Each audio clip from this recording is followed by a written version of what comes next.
Proceed. Honorable Senator Judges, noong ika-22 ng Hunyo 2026, nagulat at nagdalamhati ang buong bansa sa pamamaril sa isang paaralan sa Tacloban City na ikinasawi ng 3 batang mag-aaral at ikinasugat ng marami pang iba.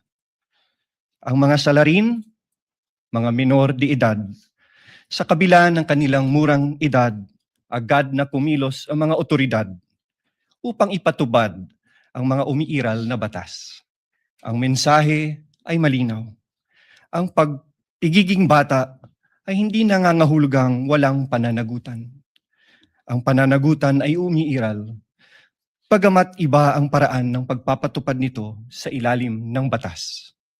Kamakailan, isang pasahero ang inaresto sa airport at kinasuhan matapos itong magbiro na may bomba sa kanyang bagahe dahil mahigpit na ipinapatupad ng mga otoridad ang patakarang zero tolerance policy sa anumang pagbabanggit ng bomba o anumang pampasabog.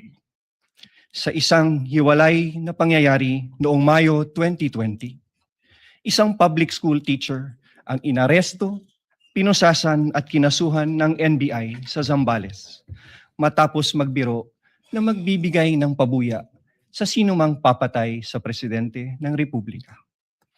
Ano ang prinsipyo dito?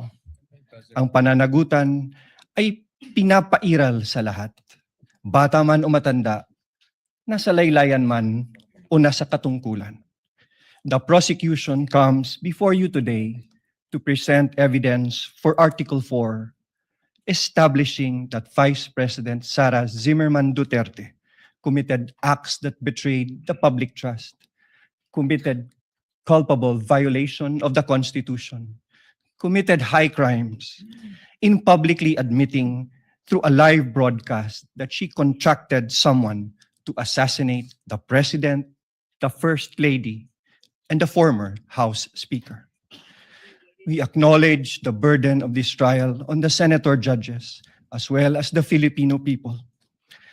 But it is a duty that we must discharge together, lest the public come to believe that threatening public officials and fostering a culture of impunity are conduct that may be tolerated or condoned, especially coming from the second highest official of the land. Ang mga kilos at salita ng Vice Presidente ay hindi dapat ituring na simpleng krimen sa ilalim ng batas, kundi tuwirang paglabag sa saligang batas. Kaya ang paglilitis na ito ay mahalagang mekanismong itinakda upang tiyakin na ang kapangyarihan ay laging may kaakibat na pananagutan. Accountability must apply to all or none at all. At the heart of this impeachment proceeding lies a fundamental question para sa ating lahat. Can we continue to entrust one of the highest constitutional offices to a public official who, on multiple occasions, purposely and willfully and repeatedly resorted to threats of violence against the very institutions that she swore to uphold and protect? The evidence presented in this article are not just derived from testimonies and authenticated documents, but from the Vice President's own words, own conduct, her very own public admissions. Her words were neither accidental nor taken out of context. They were uttered publicly with the intention to be taken seriously. Huwag kang mag-alala, ma'am, sa security ko kasi may kinausap na ako na tao at sinabi ko sa kanya na kapag pinatay ako, patayin mo si BBM, Your Honor. si Lisa Marcos, si Martin Romualdez. No joke. No joke. What makes these threats especially sinister is that they do not come from an ordinary citizen, but from the Vice President herself, an official who under the Constitution stands to succeed the President of the Republic. Such statements carry a gravity far from the exercise of one's freedom of expression. They strike at the very heart of government.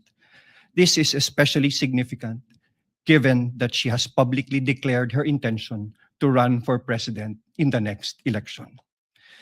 What values do we expect from those who occupy the highest office in the land? Delicadeza, palabra de honor, integrity, and loyalty to your oath of office. These are not outdated ideals. They are the foundations of honorable public office. Maraming salamat po, Your Honors. The remarks of the gentleman are duly noted. However, Chair would like to inform and instruct the senator judges that the statement and manifestation made by the Honorable Defensor should not in any way be taken as evidentiary because it was merely a manifestation cum introduction of the fourth Yes. article of impeachment. Any evidence to be presented proving the fourth article of impeachment should be done through a witness under oath, duly subscribed and subjected to direct and cross-examination. We Call your submit, first sir. witness, Your sir. Honor, may I be allowed also to, Your Honor, we move to strike that opening statement. It's improper for trial. It is not evidentiary in nature. And it only provides conclusions of fact and law. Most of it is irrelevant. And fact of the matter is the prosecution should present evidence and not manifest in this improper manner. May I be recognized, Your Honor? No need. Motion is denied. Let it remain in the records and as instructed by the chair for the senator judges not to deem whatever statements were given by the Honorable Defensor as evidentiary in any way, shape, size, or form.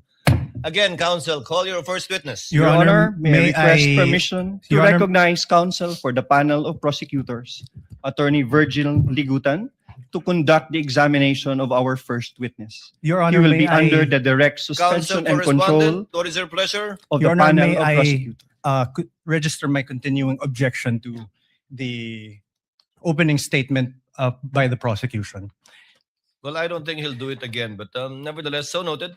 Thank you, Your Thank Honor. you. Your Honor, may I request that Attorney Virgil Ligutan be recognized to conduct the examination of our first witness. Counsel for prosecutors,